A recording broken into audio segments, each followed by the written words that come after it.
All right, gentlemen, it's 7 o'clock. We're going to get started. Welcome, everybody, and to our YouTube viewers later on to Wednesday Wind Down with Dan and Friends. And last time it was just me, so today I've got my friends with me. So I do have friends. They're telling me that. Am I going to get that money through PayPal that you promised me? I'm Dan Conger. I'm the host of the Wednesday Wind Down, and the concept of this webinar and YouTube show is that it especially initially was really hard to get together during COVID-19, to get together with friends and to go backpacking, hiking, or also just to get together and drink and shoot the breeze. So we're doing that virtually, and it's made it very easy. Also for people that are cooped up, it tells you it's always a Wednesday, right? So every Wednesday is going to come out. So I'm Dan, I'm the host, and tonight my beverage of choice is Makers on the Rocks. Nice. Jim, I'll let you introduce yourself. Jim Kurtz, and I'm drinking Chronic Amber Ale. Nice. Dave, you're up. I'm Dave Cowan, and I have a Murphy's Irish Stout. Beautiful, beautiful. Okay. So tonight we're going to talk about tents, and this is a little different take on the way you may have seen other tent lectures or tent presentations, because first of all, this is not a lecture, right? We're doing a little bit of BS in here. We kind of went through our list of tents that we've owned over the years, each of us, and we just narrowed it down to 3 tents that we wanted to talk about. So I have 3 tents, Jim does, as does Dave. So we're going to let Jim start off and tell us about 3 of the tents he's owned over the years, and then we're going to quiz him. So we've got some stats on it, and then we'll quiz him on it, and we'll have some back and forth. So I've got some images of that. So let's share those pictures I have with you, except I need to fix something really quick. So this is how you know we're real, right? Is when I screw up. Okay, now I can. That makes me a very real person. Do that a lot. Okay, there we go. Now we have the screen shared. So Jim's first tent that he was going to talk about was this tarp tent. So what can you tell us about it? Okay, so when I took WBC, I bought a real cheap tent just to take the class. Mm-hmm.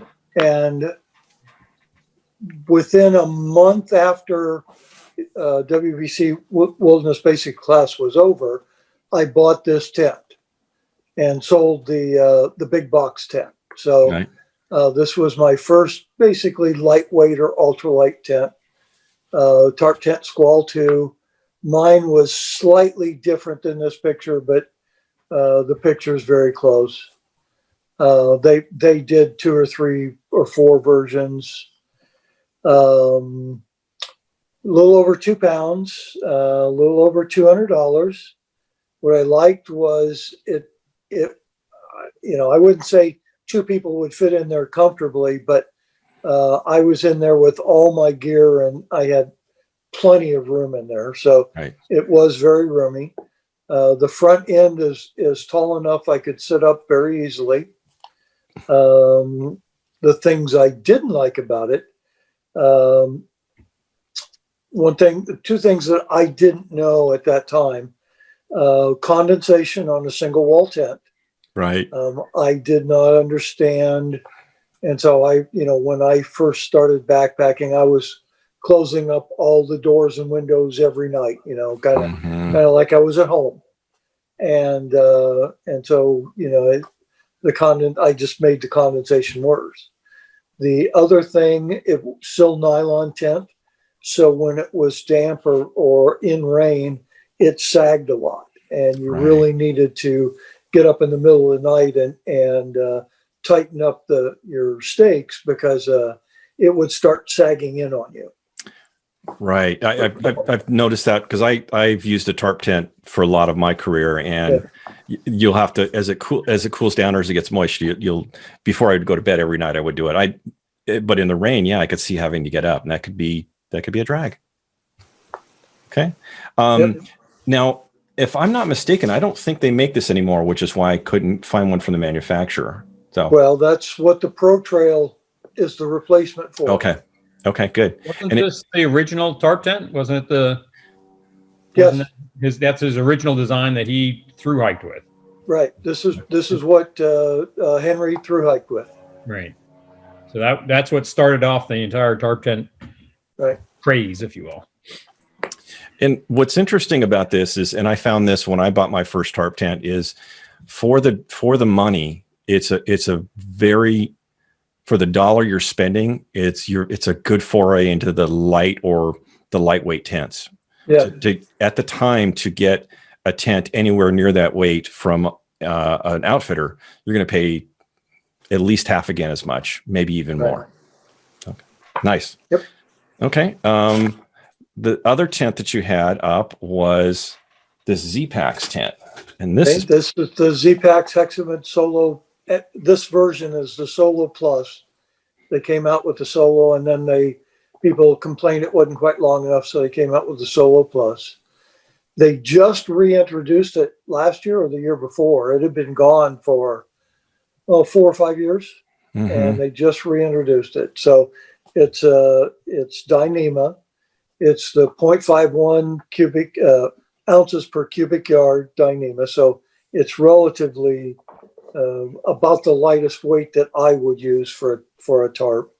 They make one they call their pocket tarp that's a 0.34 Dyneema. Wow. And that's like tissue paper.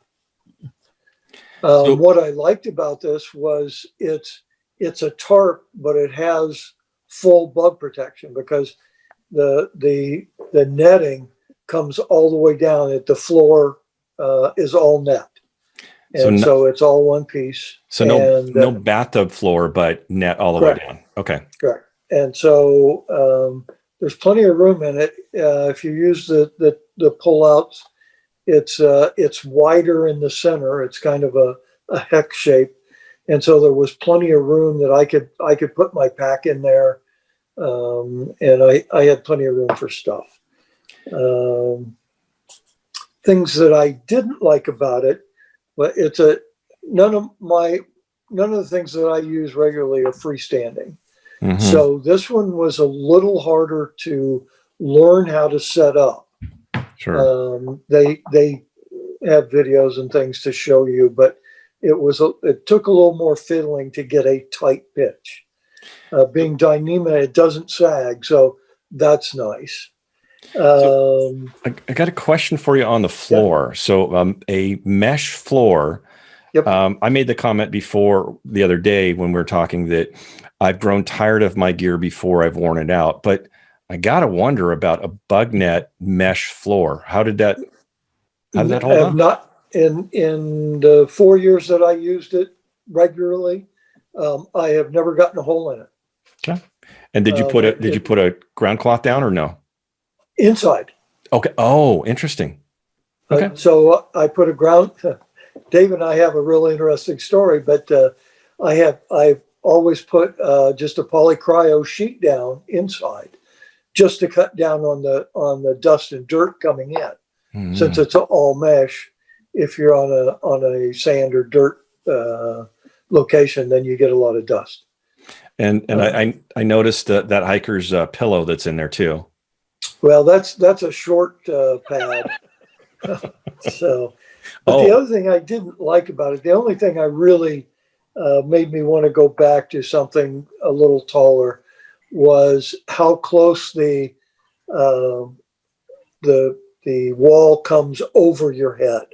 Okay. And so if you're sliding down in the middle of the night, the foot box of your quilt or sleeping bag can get damp, or if you're up at the top, then it's getting very close to your head.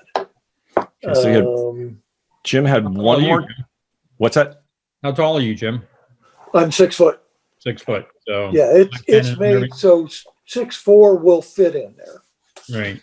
So here this is what I'm using tent now. Mm-hmm. Just the tarp, not the internet tent that's shown here. Okay. So it's still a catenary cut tarp. I went to this. I really enjoy. Dave turned me on to the idea of using a tarp and being able to see out in the morning. So nowadays I don't close the door unless it was really raining and the wind had changed directions, and I pitch it up high enough I can look out underneath all around me. So this is a two-person. It's a 0.8. Dyneema. Yeah, the 0.8 ounces per cubic yard Dyneema. So it's a heavier Dyneema, and that's what makes it a little more weight. But I don't worry about abrasion on this like the Zpacks tarp. I would not. I would make sure that nothing could touch the side of the tarp. So this you can get the internet tent to make it a full just a full tent. So the one thing using the tarp, there's no bug protection and there's no floor. Right. But I cowboy camp most of the time, and this fits me perfectly. So, okay. So yeah, so I can see definitely, especially as you approach tarp, that it's about your style on how you do it, and if that'll fit. And I think on mine, we're going to see a very similar theory or story. So here's mine. My first tent that I started off with was an Alps Mystique 2. And I think at the time it had a different name, but it's the same tent. It's a hoop tent that was a Chinese copy of something else. When I was taking WBC, I didn't even pay this much for it. I got it at REI from their outlet center with a 20% and a card. So I paid probably $50 in green cash for it. And the rest of it was funny money. It's heavy for a two-person tent, over 5 pounds. I never actually had it in any real rain. So I can't even speak to how it held up in the rain, or generally you would imagine it would hold up fairly decent in the wind because of the way the sides are angled, but there are better tents for the wind, I'd imagine. But the other thing that worked out pretty nice is the fly is separate, which isn't shown on this one. So one person would carry a fly, stakes, and poles, and the other person would carry the body. And 2 side entrances? Yes. So for a two-person tent in my book, absolutely must have 2 doors, which that just kills me on 4-season tents. I have a 3-4 season tent and with 1 door. And it's like, oh God, because I need to get up regularly at night to pee, and you're crawling over the next person. So, but this tent served me really well. So the reason I wanted to show this one tonight is I kind of wanted to remind people is, you don't need to start with the $500 or a $700 tent. They're out there. It's probably better to make sure that it's going to work and stick for you. To add to this, I sold the tent for about half of what I paid for, or half of what it was listed for. Essentially, I got all of my money that I put into it back. It's still holding up, and it's serving somebody else equally well. So, actually, this is the first tent I took to the Sierras with my brother. So. And that is not freestanding, right? Absolutely not. No, you have to pull out 2 of the stakes for it to fall down, because those hoops will just fall into themselves. Good point, Dave. Not freestanding. So far, none of Jim's tents and this tent neither is not freestanding. Okay. Yeah.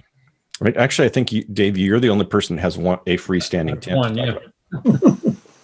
So briefly, I had a big Agnes tent, and I actually completely forgot about it. But real quickly, I left that Outfitter REI A16 tents and went to Cottage, which was tarp tent. And this is my first foray. And I bought a double rainbow. Great weight savings for 2 people. Not quite as light as what Jim was using earlier. Served me really well. My daughter and I took it. I liked that it was relatively affordable and relatively light, certainly compared to my 5-pound tent. I liked that it packed really well. Since it was sil nylon, I stuffed it and I didn't keep it in the stuff sack. Poles came out separately. The strut came out separately. And if I remember, this is 6 stakes, 4 corners and 2 doors. Never really had it in heavy wind, so I can't vouch for wind sturdiness, but was fine in rain. So I like those things. So the one thing I didn't really like about this was the bathtub floor on the center door was always tricky to get it to stand up. It wanted to lay down. So I ended up selling this for about half of what I paid for it. years later. So I used this for quite some time in the Sierra. This was my go-to tent. But then after a while, it was just me. I didn't have a hiking partner. So I switched out to a single person tent. And I really have been very happy with the Tarptent line of tents. So the tent I've used the most is the Tarptent Notch. It's a one-person tent that uses trekking poles to set up. And what's interesting about this is it's a true double wall tent. There's a full mesh inner tent with a bathtub floor and then a full outer tent. They clip together. They set up as one. You can separate them if you like. 1 pound, 12 ounces. Dan, do you have the solid wall internet? No, I have the mesh all the way through. Yeah, because I think Peter has a one that's solid partway, half or three-quarters of the way up. Yeah. Now I have had this in heavy wind, and I am covered on fine dust. Right? You just get all that crap all over you. So you put a T-shirt over your face and hope for the best. So that could be bad in blowing snow. So I would say that might be the only thing I didn't like about it was the mesh, but I wouldn't even say that was a fault. And the reason I left this tent, the reason I moved on to the next one was I got another tarp tent, and I haven't even had it on the trail yet. I got a Tarptent Pro Trail Lithium or LI, and it's a Dyneema tent, and it's 1 pound, 1 ounce. So I paid a lot of money to lose 11 ounces, which kind of is our story as we move through here, right? The more for every except for Dave. Yeah. He went the other way, didn't he? Yeah. Okay. Yeah. Hey, so one thing to point out for this and the Rainbow and all of them is these double doors, you can usually set them up as awnings as well. So if it's not driven rain, a really nice aspect because of the single wall or sill nylon tent issue with condensation is you can set it up so you have really good ventilation. And Agreed. if the wind's blowing really hard, you can kind of fold it down. But if not, you can stick those doors open and just have fantastic air circulation through, and you'll stay a lot drier. I have found on this particular tent that the apex skylines, you can see one's coiled up there. I run those out, and I don't count on the doors to hold the body of the tent, and I can get a much tauter pitch. And if it's hot and humid, I just roll all 4 doors up, and basically I'm just have a bug net for the majority of it and a waterproof floor. So I found with those apex guy outs, so 2 extra tent stakes, this is bomb proof in the wind. I've had it in some very severe wind, and it's held up wonderfully. But the key on any non-freestanding tent, probably any tent, is to make sure that you have good purchase on those tent stakes, right? So what I said before the show started, I found that I like REI snow stakes with an extension and pulled out in the center like a true deadman. That's worked really well. So. One last thing on this one. I've been in this in rain, and it can be kind of claustrophobic to be in a one-person tent in there. And I found that if I unzip the doors and roll them up, it doesn't feel quite as claustrophobic. The outer doors, the actual shell is down to protect you from the rain, but it feels like you have more room. So that was one of my bonus points.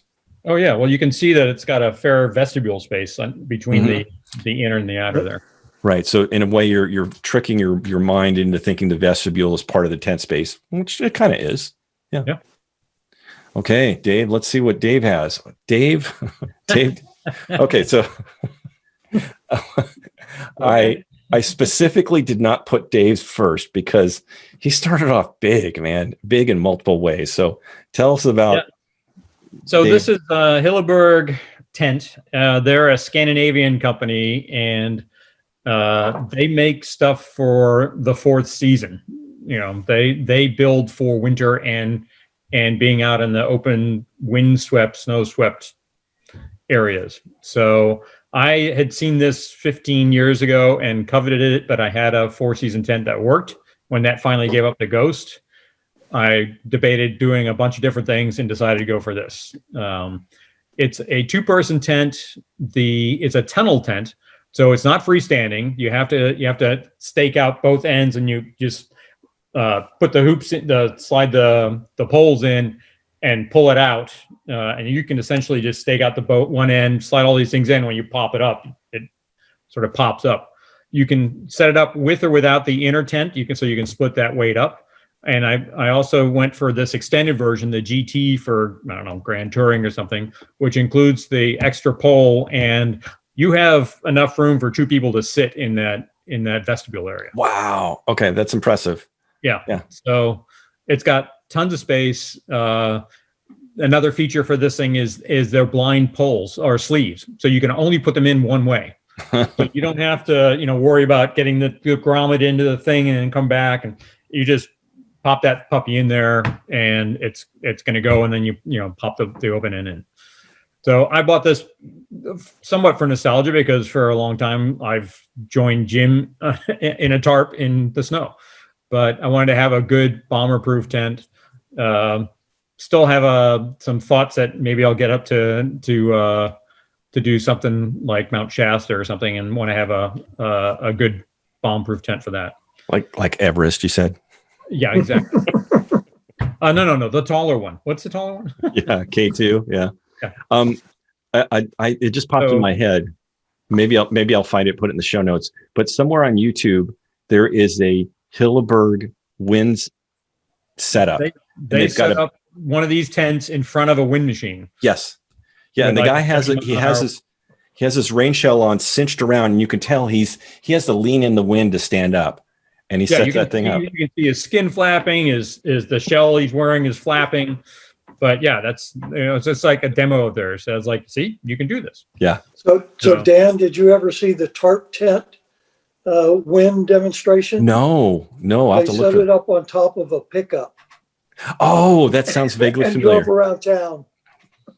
They got a 40 mile an hour, 50 mile an hour wind, guaranteed. They couldn't afford a wind machine, so they just put it on top of a pickup. Yeah. Put a sheet of plywood on the roof of the car, and I think they did that with Spaceship One when they were first doing that for Burt Rutan's thing. They did the same thing. They rigged something on top of a truck and just drove it down for aerodynamics. It's not stupid if it works. Yeah. So the biggest dislike I have of this tent is that whopping price tag, and I did slightly better than that on this, but it's a big investment, but it's a one-time investment. So we've got a pretty enormous range. We've got my 150, 190 from my entry tent to $910. Yeah. Well, I've got the other end covered too, actually. Oh, that's true. You do. You're right. So okay, so this is somewhere in between. Yeah, this is somewhere in between. And this is the Big Agnes Copper Spur. I have an older model, the 2-person. Then the only thing you can get now is the ultralight high volume, I think, or maybe even Tiger Wall, but whatever it is. But they're going to lighter materials. But I bought one of these principally because I needed a new car camping tent if I wasn't going to take the 4-season tent out. Yeah. And it's nice. I like having, even with one, it sleeps 2 reasonably well, but with one you have palatial amounts of space. It's a dual side opening tent. You can the version I have, you cannot put this awning up like this. It's permanently attached on on one side, but you can sort of do like the double rainbow where you can open it up. Right. Now, does the fly come separate? The fly is separate, and this is freestanding. So you set this up, and then you can put the fly on top of it. So you could, on good weather, you can set it up without the fly. So while you're saying that you mainly got it for a car camp, you could take this on the trail. I mean, because if you could break that, absolutely, that wouldn't. What most people do. Yeah. But I have been using a tarp for a long time, so that was not my principal use for it. Although I have used it for the Wilderness Basics course in tight corners where you're sitting around camp a lot, and it's a little more convenient to climb into this and get changed than to beg someone else to borrow their thing or wait until it gets dark and turn your headlamp off and then get changed. So it's better in crowded areas. There we go. Okay, cool. Anyway, so no real dislikes other than, again, it's still, they're nice tents, but they're a bit pricey. Mm-hmm. And they give you plenty of tie outs, and they don't give you enough. And that's a complaint I have with all tents, is almost none of the guy outs that they give you are as long as they should be. They should probably be like 8 foot minimum, because if you go they give you these things that will come about a foot out from your tent from the apex, and that's a super steep angle. The longer you spread it out, the much more stable it becomes. Right. Now, does Big Agnes, are they achieving these lighter weights because they, some of what's their lighter one? Is it the Seed House or what's the lightest one now? I don't recall. Well, they came out with a Scout or something that's the Dyneema is ridiculously thin. So they're now doing Dyneema as well, because this is regular nylon. Right, because that's where I was going, Jim, because I thought that Big Agnes was going for some very light, very thin, light sil nylon to get their weight down at the cost of durability from a major manufacturer. It'll be interesting to see. They're the first one, and it's going to be interesting to see what kind of returns they get. Right. Because if you're going to cottage manufacturer, you're kind of versed in what you're going to get, what you're going to need to do for the most part. Yeah. But when you can go to REI or just go online to Moose Jaw and order one of those. Right. Yeah. Which you can't do. Yeah. So Dave, you've got another legitimate tarp here. Yeah. So the final thing is this sil nylon tarp that I bought as a kit from Ray Jardine's cottage shop of his own, and he was the guy. Thank you, Jim.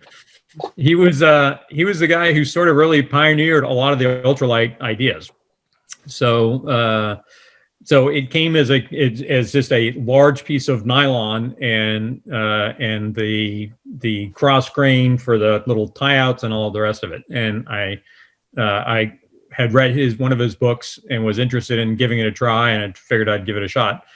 And after becoming even more inventive with my ability to swear while doing this project, I succeeded in making something that looks pretty much like this. So I've been using it for more than 10 years. The advantage of it is when I got the kit, I think it was $64 for the tarp kit, and about 8 to 10 hours worth of labor to put it to sew the whole thing up, with another 3 hours of trying to figure out how to sew sil nylon because it's incredibly slippery. The sewing machine has the upper part and the bottom part, and they try and shove it through each stitch, and this stuff would just slip slide every which way. So that was a bit of an adventure. But I've been using this thing for 10 years and have not had any problems with it. Awesome. So any dislikes on it?